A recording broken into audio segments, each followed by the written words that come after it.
Welcome to the Learning Pines YouTube. We hope this video helps. In this video, I will explain how to play games in AethersX2. First, you'll need to download the AethersX2 emulator from a reliable source. Next, legally acquire your PlayStation 2 BIOS file, which is essential for the emulator to function. Then, transfer your game ROMs, often in ISO format, to a designated folder on your Android device. Finally, install the AethersX2 application, and you're ready for the next step in setting up your portable gaming experience.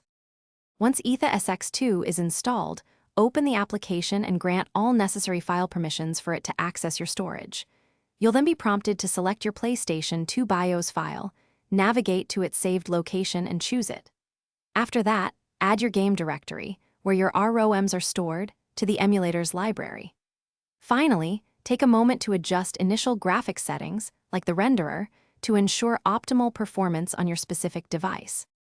With your games loaded, it's time to play. Simply choose your desired game from the listed library to begin.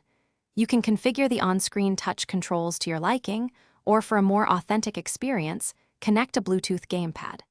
Experiment with various controller layouts to find what feels most comfortable for you. Remember to save your game progress regularly within the emulator's quick save or memory card features to avoid losing any progress. To enhance your gaming experience, consider a few performance tips. You can adjust the internal resolution to achieve better visual quality, though this might impact performance on less powerful devices. Experiment with enabling or disabling speed hacks, as these can significantly improve frame rates for certain games. Always close any background applications to free up system resources. For specific game issues, consult online communities. They often have tailored settings recommendations. Thanks for watching. Consider subscribing if we helped you.